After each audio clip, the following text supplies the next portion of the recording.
All right, ladies and gentlemen, you are welcome to another great episode on your favorite political talk show, The Truth with Ben Jokes.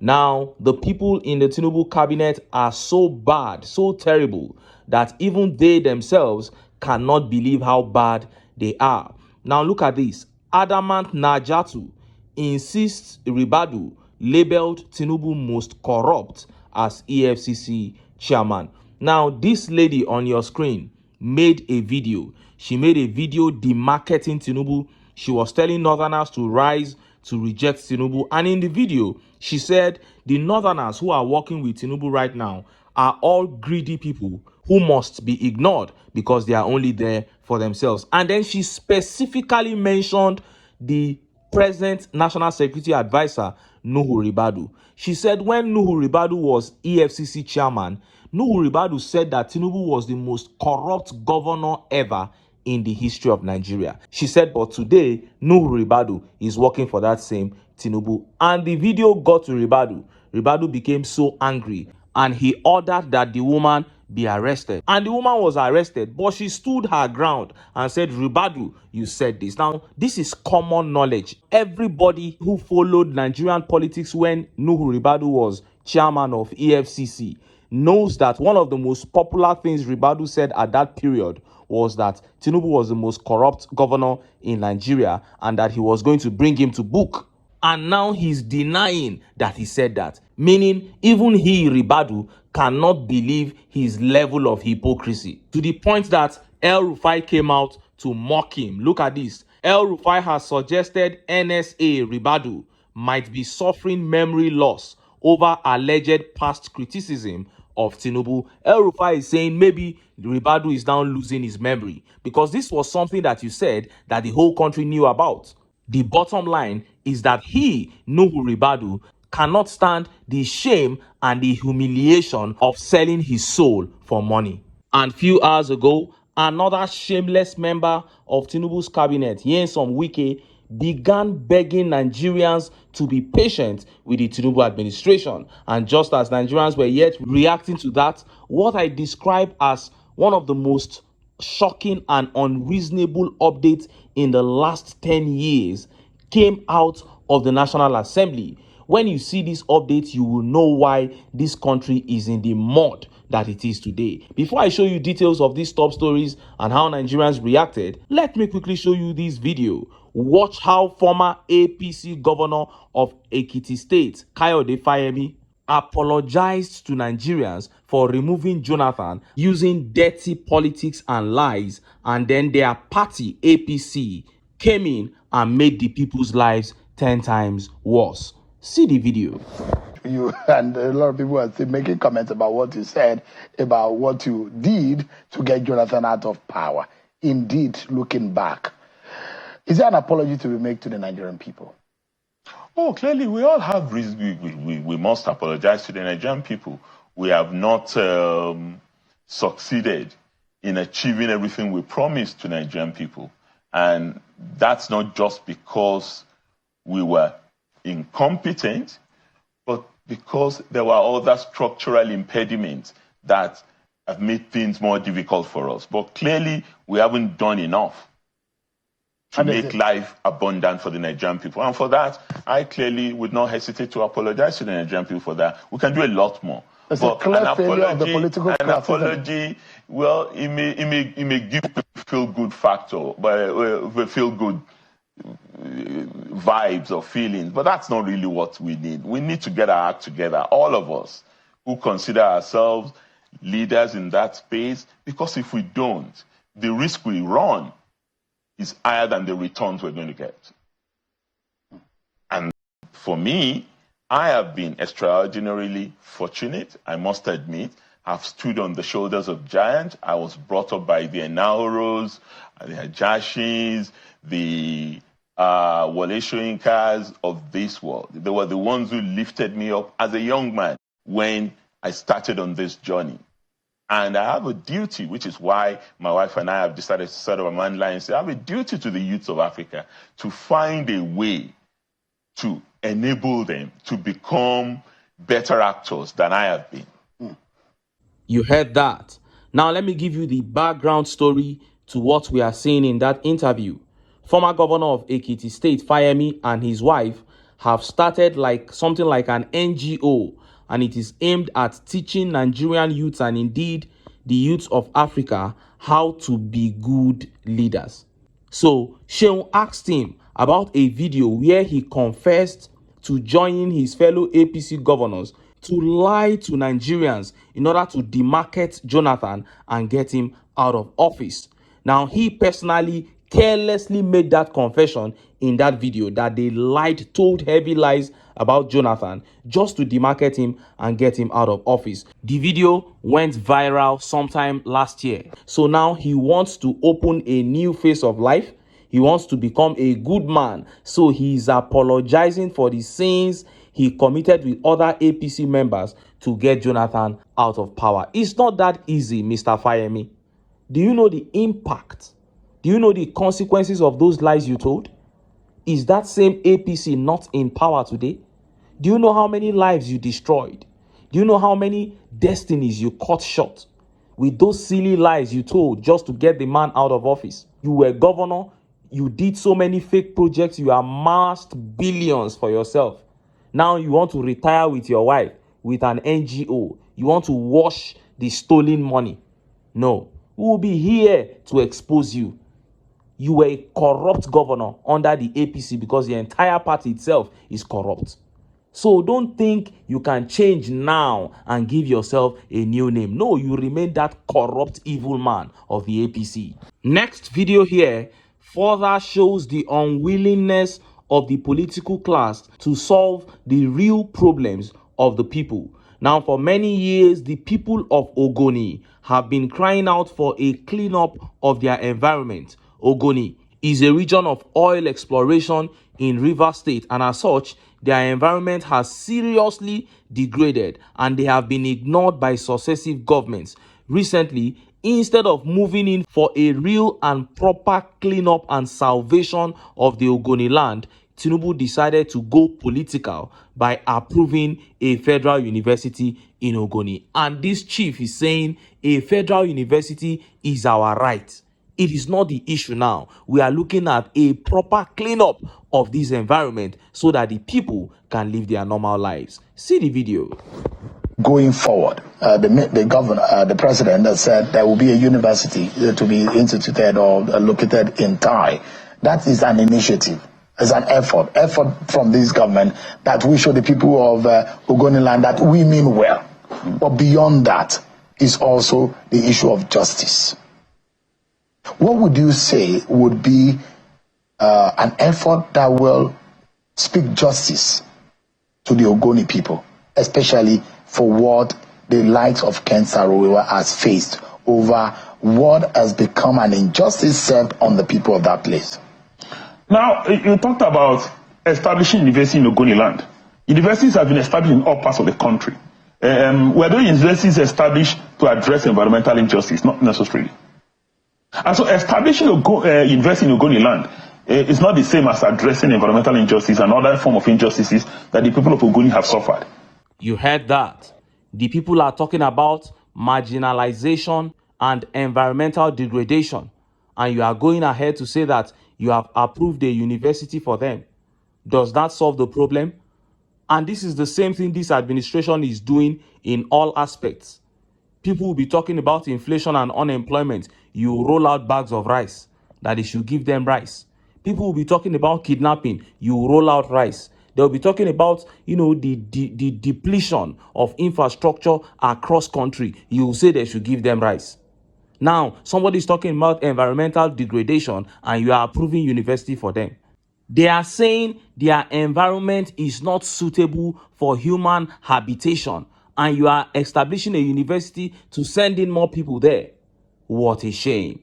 Now, let us look at details of the top stories. First is that update from Nyesom Wike. Nyesom Wike is begging Nigerians to be patient with Tinubu. The rate at which the economy is collapsing, even they fear that Nigerians might have just been pushed to the wall and that anything may happen anytime soon. And just as Nigerians were yet reacting to that terrible and shocking update came out of the National Assembly. And like I said, for the past 10 years in this country, I don't think I've heard anything more shocking than this one. Let's start by taking that update from Nyesom WIKE.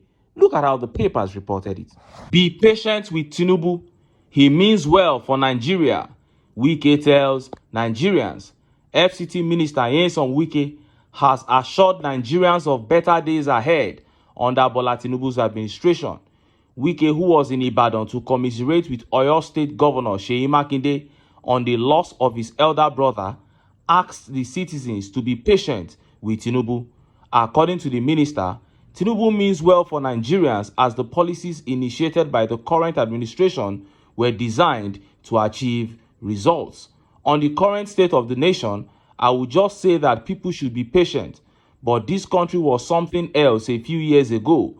This country was gone. And if we want a remedy with what Tinubu is doing today, we need to be patient. It will take time, WIKE said. So, on the policies that Tinubu is putting in place, they will have some effects and people will have to feel them. But at the end of the day, we will achieve what we are supposed to achieve. For me, nobody should panic because Tinubu means well for the country and Nigerians should expect better things. The minister recalled that the country was at the brink before the current administration came to power. According to him, the policies introduced by Tinubu administration were necessitated by the need to change things for the good of the country. Say that to the winds. Only a fool would believe any member of Tinubu's cabinet who criticizes Buhari, because Tinubu himself promised to continue from where Buhari stopped, and that is exactly what he has done. During Buhari's first tenure, Tinubu gave him the full support. And after 4 years, by 2019, it was clear that Buhari was on a path of destruction.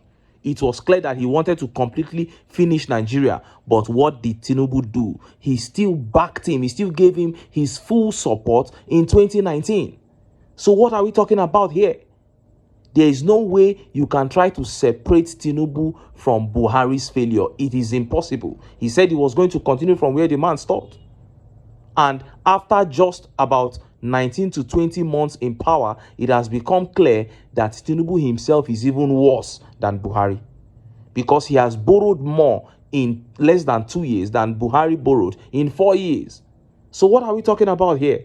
And engineer OJ here says, an incompetent government with no vision for social economic development is begging Nigerians to endure their failures and keep crying, suffering, and die while waiting for blinded renewed hope they lack direction about. That is it. They clearly lack direction, and only a fool would believe them. And this tweet here says, see this drunkard talking. We should be patient with our future being destroyed by your failed master, Tinubu. Your children are not in Nigeria. You should first bring them back here to enjoy what we are enjoying. Scammers. That is it.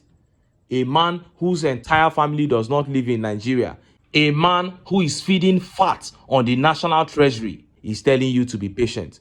You would only be a fool to believe him.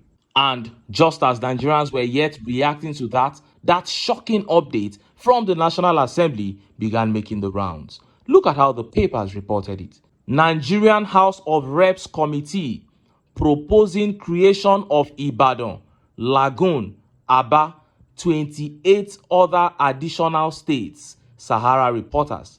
The House of Representatives Constitution Review Committee has proposed the creation of 31 new states in addition to Nigeria's existing 36 states.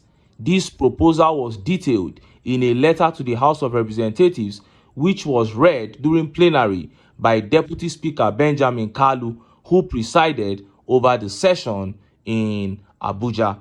During plenary on Thursday, Deputy Speaker Benjamin Kalu read a letter from the committee detailing the conditions that must be met before any state creation requests can be approved.